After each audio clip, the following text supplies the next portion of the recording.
आज हम लोग शुरू कर रहे हैं कंजम्पशन फंक्शन के ऊपर एमसीक्यू। कोई भी प्रॉब्लम होती है कुछ भी, देन आप कमेंट बॉक्स में लिख सकते हो। ठीक है, तो हमारे पास फर्स्ट लाइन है, विच of the flowing best define the consumption function in economics. इनमें से कौन सी स्टेटमेंट है जो आपको कंजम्पशन फंक्शन के बारे में डिफाइन करती है। फर्स्ट लाइन है, the relation between the price of good and the quantity demanded. तो याद कीजिए कंजम्पशन क्या होती है। कंजम्पशन का मतलब होता है जो भी आप कंज्यूम करते हो अपनी यूटिलिटी के लिए, उसे आप कंजम्पशन बोलते हो। यहाँ पे उन्होंने आपको कंजम्पशन फंक्शन के बारे में पूछा है, तो यहाँ पे बोला गया है कि जो रिलेशनशिप है प्राइस का उसके बारे में बताता है, नहीं। The relationship between the level of income and level of consumption expenditure, मतलब कि ये रिलेशन बताता है। कंजम्पशन जो फंक्शन है वो रिलेशन बताएगा कि आपकी इनकम कितनी है और जो कंजम्पशन का एक्सपेंडिचर है वो कितना है ना। थर्ड लाइन है, the relationship between government spending and aggregate demand. Fourth one is the relationship between inflation and consumer behaviour. तो फोर्थ तो बिल्कुल भी डिफाइन नहीं कर रहा है। फर्स्ट तो आपको पता है डिमांड के बारे में है, ठीक है। गवर्नमेंट स्पेंडिंग के बारे में बताएगा, तो कंजम्पशन फंक्शन में गवर्नमेंट स्पेंडिंग के बारे में नहीं बताया जाता। तो ये हमें क्या बताएगा, ये बताएगा relationship between the level of income and the level of consumption expenditure के बारे में बताएगा। तो यहाँ पे हमारा जो बी ऑप्शन है वो बिल्कुल राइट है। ओके, दे नेक्स्ट करते हैं। हिंदी में भी यहाँ पे गिवन है, आप देख सकते हो। जिनको थोड़ी प्रॉब्लम है इंग्लिश में वो साथ साथ में हिंदी में भी कर सकते हैं। तो यहाँ पे लिखा गया है ना कि खपत प्रवृत्ति, मतलब जो कंजम्पशन है उसके बारे में आपको बताना है क्या है। तो आय के स्तर और खपत व्यय के स्तर के बीच का संबंध है ना। आय और खपत, जो भी आप इनकम अर्न करते हो और जो भी आप खर्चा करते हो, दोनों के संबंध को हम क्या बोलते हैं, कंजम्पशन फंक्शन बोलते हैं, राइट। देन हमारे पास नेक्स्ट है यहाँ पे सेकंड क्वेश्चन है हमारे पास। आपसे पूछा गया है सेकंड के बारे में, according to the Keynesian consumption function. ठीक है, केंजियन कंजम्पशन के बारे में पूछा गया है। According to the Keynesian consumption function, how does consumption change as income increase. Income के इंक्रीज होने से कंजम्पशन किस प्रकार से जो है चेंज होती है, उसके बारे में आपसे पूछा गया है। First option is consumption remain constant regarding less of income change. इन्होंने बोला है कि आपने यहाँ पे ध्यान देना है कि केंजियन के अकॉर्डिंग, ठीक है। According to Keynes, according to Keynes आपसे पूछा गया है। Just wait.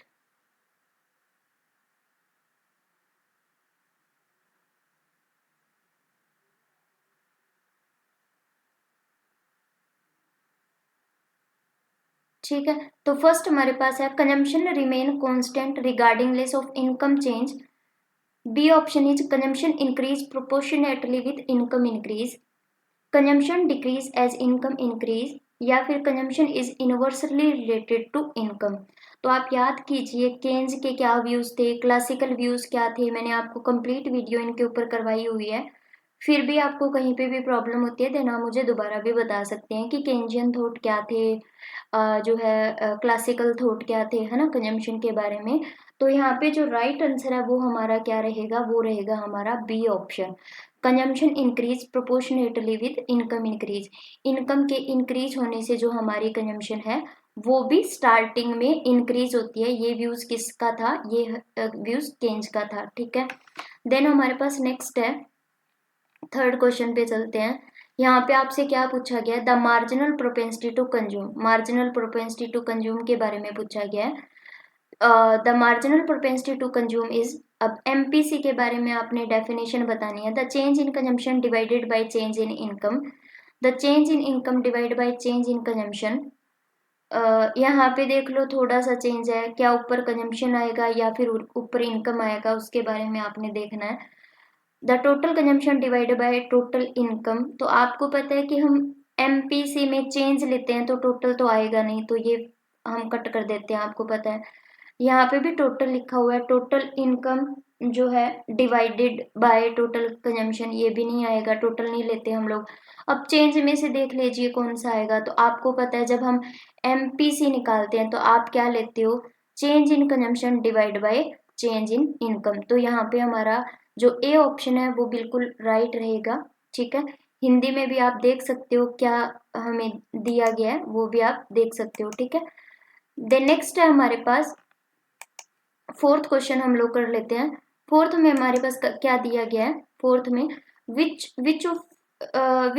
theory of consumption suggests that individuals have a target level of consumption that they aim to maintain regardless of income fluctuations, है ना।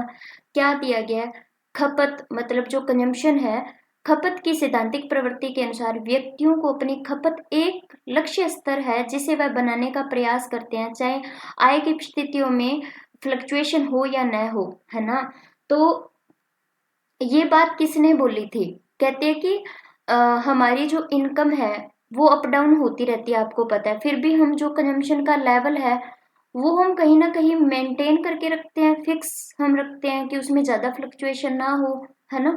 तो ये थॉट किसका था, केंजियन थ्योरी का था, परमानेंट इनकम हाइपोथेसिस का था, लाइफ साइकिल हाइपोथेसिस का था, या एब्सोल्यूट इनकम हाइपोथेसिस का था। तो ये जो चारों थ्योरी हैं ये काफ़ी इंपॉर्टेंट है, मोस्ट इंपॉर्टेंट थ्योरीज हैं। मैंने अपने चैनल पे चारों थ्योरी आपको बहुत अच्छे से करवाई हुई है, साथ में एमसीक्यू भी आपको करवाया हुआ है, ठीक है। जो ऐप है हमारी इकोनॉमिक्स हब, वहाँ पे जाके भी आप लोग जो है ज्वाइन कर सकते हो, ठीक है। आप जो है अपना कंप्लीट जो बैच है वो आप ज्वाइन कर सकते हो, राइट। तो इसमें आपको सोच के बताना है कि इसका राइट आंसर क्या रहेगा, ठीक है। सोच के बताइए इसका राइट आंसर क्या रहेगा। केंजियन थ्योरी में ये बात बोली गई है या फिर आपकी परमानेंट इनकम हाइपोथेसिस में ये बात बोली गई है। तो इसका जो राइट आंसर है वो क्या रहेगा, एब्सोल्यूट इनकम हाइपोथेसिस, ठीक है। फोर्थ जो है वो आपका राइट आंसर रहेगा। एब्सोल्यूट इनकम हाइपोथेसिस में क्या होता है कि जो आपकी इनकम है उसमें फ्लक्चुएशन आते रहते हैं, बट आप जो है एक कंजम्पशन का लेवल है वो मेंटेन करके रखते हो, राइट। चलिए नेक्स्ट हम कर लेते हैं, क्या दिया गया है हमें। फिफ्थ क्वेश्चन क्या दिया गया है, according to the life cycle hypothesis, life cycle hypothesis के बारे में आपसे बात की गई है। इंडिविजुअल व्यक्तियों का रुझान होता है, according to life cycle hypothesis, save more than they are young and consume more than they are older. कहते हैं कि जब वो जवान होते हैं, यंग होते हैं, तब वो ज़्यादा सेव करते हैं, save more when they are young, और कंज्यूम जब ओल्डर बूढ़े होते हैं तब वो ज़्यादा कंजम्पशन करते हैं। क्या ये बात सही है, ठीक है। लाइफ साइकिल जो हाइपोथेसिस है उसकी डेफिनेशन को याद कीजिए, क्या था। बी ऑप्शन दिया गया, save more when they are older, जब वो बूढ़े होते हैं तब वो ज़्यादा सेव करते हैं, और जब वो यंग होते हैं तब वो ज़्यादा कंजम्पशन करते हैं। या फिर save consequently through out their life time, वो मतलब कि क्या करते हैं कि लाइफ टाइम वो थोड़ा थोड़ा जो है सेव करते रहते हैं। Spend all their income through out their life time, वो अपनी जो सारी इनकम है क्या वो उसे लाइफ टाइम के जो उनकी लाइफ बनी है जितने है ना, जीवन काल जो उनका है, क्या वो तब तक सारा खर्च कर देते हैं, ऐसा होता है। तो आपको इसके बारे में याद करना है कि जो थ्योरी है उसमें क्या डेफिनेशन थी। तो आपको याद है मैंने आपको करवाया हुआ था कि वो ज़्यादा सेव करते हैं जब वो यंग होते हैं, और वो जब जैसे जैसे ओल्ड होते हैं वो फिर खर्चा करना शुरू कर देते हैं, ठीक है। तो इसका जो ए ऑप्शन है वो बिल्कुल राइट रहेगा, ठीक है। जो ए ऑप्शन है वो यहाँ पे हमारा राइट रहेगा। नेक्स्ट कर लेते हैं।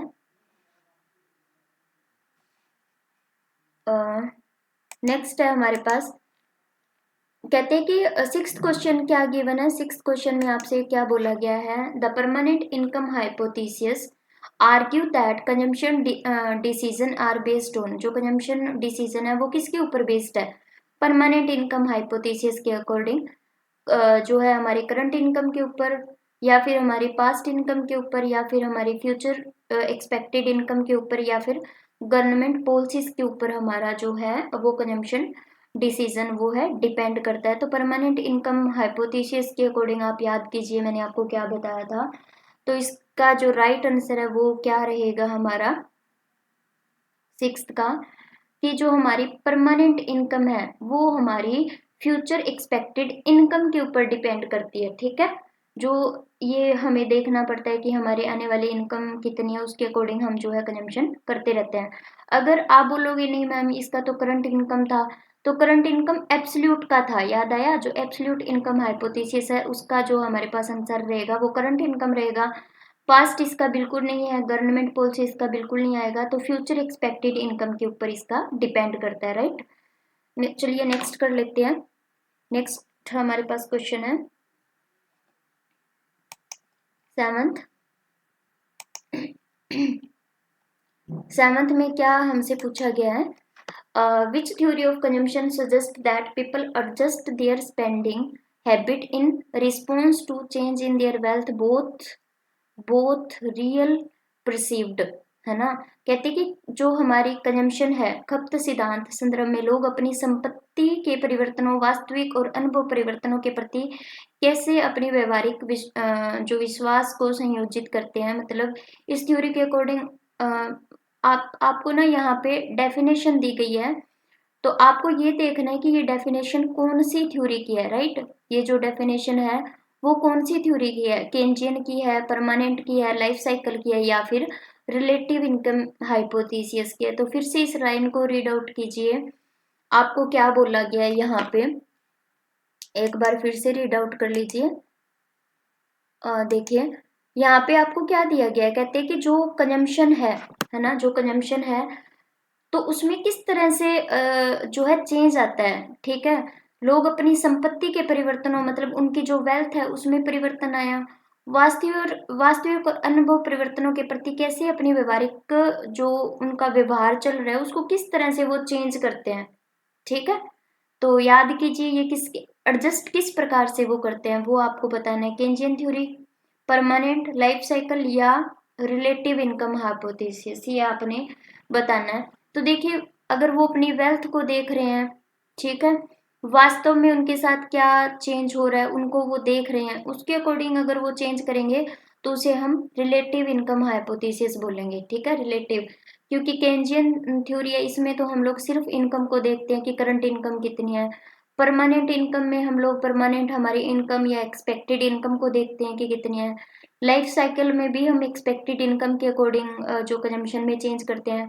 बट रिलेटिव इनकम में क्या होता है, रिलेटिव इनकम में हम जो है पड़ोसियों को भी देखते हैं, हमारी हैबिट को भी देखते हैं, बहुत सारे फैक्टर्स होते हैं जिनको हम ध्यान में रखते हैं, right.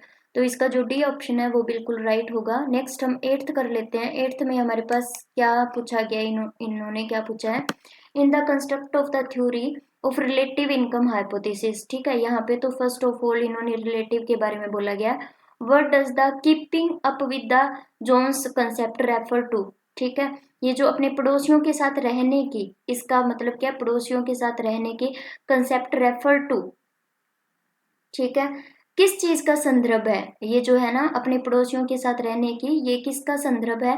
People tendency to save more than their neighbours, लोग अपने पड़ोसियों की तुलना में अधिक बचत करने की प्रवृत्ति रखते हैं। लोग अपने पड़ोसियों की तुलना में कम खपत करने की प्रवृत्ति रखते हैं। लोग अपने पड़ोसियों की तुलना में उनके खपत के स्तर के साथ खपत करने की प्रवृत्ति रखते हैं, या फिर वो अपने पड़ोसियों के अकॉर्डिंग ही जितना वो खपत करते हैं क्या वो उतना ही खपत करते हैं, खर्चा करते हैं, या फिर लोग अपने पड़ोसियों के खपत पैटर्न की अनदेखा करते हैं। तो रिलेटिव में तो आपको पता है वो पड़ोसियों को नोट करेंगे, तो अनदेखा इग्नोर तो वो बिल्कुल भी नहीं करेंगे, ठीक है। तो 8th बताइए आपको, अगर डेफिनेशन याद है तो क्या होगा। तो देखिए इसमें अगर आपने ध्यान से इस थ्योरी को किया हुआ है तो जो लोग हैं वो अपने पड़ोसियों के हिसाब से ही खर्च करते हैं, उनको कंपेयर करते रहते हैं, ठीक है। उनके खपत करने के साथ अपने खपत करने की प्रवृत्ति रखते हैं। वो ये देखते हैं कि वो कितना खर्चा कर रहे हैं, उसके अकॉर्डिंग ही वो चलते रहते हैं। ये नहीं है कि उनके मुकाबले वो ज़्यादा खर्चा करेंगे हर बार या उनसे कम खर्चा करेंगे, नहीं, वो उनके अकॉर्डिंग ही चलते रहते हैं। तो इसका जो सी ऑप्शन है वो यहाँ पे राइट रहेगा, ठीक है, सी ऑप्शन। तो तभी मैं आपको बार बार बोल रही हूँ कि ये जो तीनों थ्योरीज हैं चारों, ये काफ़ी इंपॉर्टेंट है, एक एक को आप अच्छे से करोगे ताकि कोई भी इनमें प्रॉब्लम नहीं होनी चाहिए, ठीक है। चलिए नेक्स्ट कर लेते हैं। डिस सेविंग के बारे में बात की गई है। The dissaving behaviour theory suggest that, ये भी एक थ्योरी है, लाइफ साइकिल वाली ही समझ लीजिए आप। डिस सेविंग बिहेवियर थ्योरी क्या सुजेस्ट करती है, people prefer to save all their income rather than consume, क्या वो सारी इनकम को सेव करते हैं। डिस सेविंग का मतलब तो आप समझ गए ना, तो मतलब बिल्कुल भी वो सेव न करना। People may consume more than their current income, relying on saving और बोरो, चाहे वो अपनी पिछली सेविंग को याद करें, चाहे वो उधार लेते हैं, कर्जा लेते हैं। People always consume less than their income too, है ना, क्या वो अपनी इनकम जो है अक्यूमुलेट वेल्थ, क्या वो हमेशा, people always consume less then, क्या वो हमेशा अपनी इनकम और जो उनके पास वेल्थ है उनसे कम खर्चा करते हैं। People's consumption is entirely unrelated to their income, क्या उनकी कंजम्पशन इनकम से रिलेट ही नहीं करती। तो रीड आउट करके बताइए इसका आंसर क्या होगा। तो इसका जो राइट आंसर है वो हमारे पास होगा बी ऑप्शन। पीपल में consume more than their current income, वो क्या करते हैं, वो अपनी करंट इनकम से ज़्यादा खर्चा करते हैं, चाहे वो कर्जा लें, चाहे वो अपनी पिछली सेविंग को यूज़ करें, कुछ भी करें, बट वो अपनी जो कंजम्पशन है उसको ज़्यादा रखते हैं। ये जो है डिस सेविंग बिहेवियर थ्योरी की जो है डेफिनेशन है, राइट। तो चलिए लास्ट क्वेश्चन कर लेते हैं, इसके बाद हमारा जो ये लेक्चर है आज का वो हम ख़त्म करते हैं। अगर आपने कंप्लीट बैच ज्वाइन करना हो तो आप इकोनॉमिक्स हब जो है वो ज्वाइन कर लीजिए ऐप, और वहाँ पे आप कंप्लीट बैच भी ज्वाइन कर सकते हो, राइट। तो चलिए लास्ट क्वेश्चन कर लेते हैं। Which of the following factor is not typically considered when analysing consumption behaviour, the theory of consumption function. यहाँ पे आपसे क्या पूछा गया है, किस कारक को सामान्य रूप से खपत प्रवृत्ति के अध्ययन में नहीं देखा जा सकता, ठीक है। तो आप इनमें से कौन सा नहीं लेते हो जब आप कंजम्पशन फंक्शन थ्योरी करते हो, तो आप इनकम लेवल नहीं लेते, इंटरेस्ट रेट नहीं लेते, या टैक्स पॉलिसी नहीं लेते, या फिर एक्सचेंज रेट को आप कंसीडर नहीं करते। तो हमें पता है जब हम कंजम्पशन फंक्शन देखते हैं तो हम इनकम को भी चेक करते हैं, इंटरेस्ट रेट भी देखना पड़ता है, क्योंकि जब हम लोन लेते हैं या लोगों से उधार लेते हैं तो इंटरेस्ट को भी देखना पड़ेगा, टैक्स पॉलिसीज का भी कंजम्पशन फंक्शन के ऊपर इम्पैक्ट पड़ेगा। बट एक्सचेंज रेट जानते हो ना क्या होती है, मतलब कि एक्सचेंज जब आप डॉलर को रुपीस के बदले में एक्सचेंज करते हो, है ना, तो ये जो रेट है कितना चल रहा है, क्या ये भी मैटर करता है। तो कहीं ना कहीं पे आप एक्सचेंज रेट को आप कंसीडर नहीं करते, ठीक है। आप कंसीडर नोट यहाँ पे लिखा हुआ है ना, ध्यान देना अपने आप से, एक्चुअल में क्वेश्चन में क्या पूछा गया उसी के अकॉर्डिंग आपने आंसर देना है, ठीक है। तो यहाँ पे बाकी ऑप्शन ठीक है, बट डी ऑप्शन इसमें कंसीडर नहीं होगा, तो इसका आंसर क्या आएगा, डी ऑप्शन, राइट। तो ये थे हमारे एमसीक्यूज। कहीं पे कोई भी डाउट होती है, कुछ भी प्रॉब्लम आपको आ रही है, देन आप मुझसे पूछ सकते हो कमेंट बॉक्स में। Okay, bye.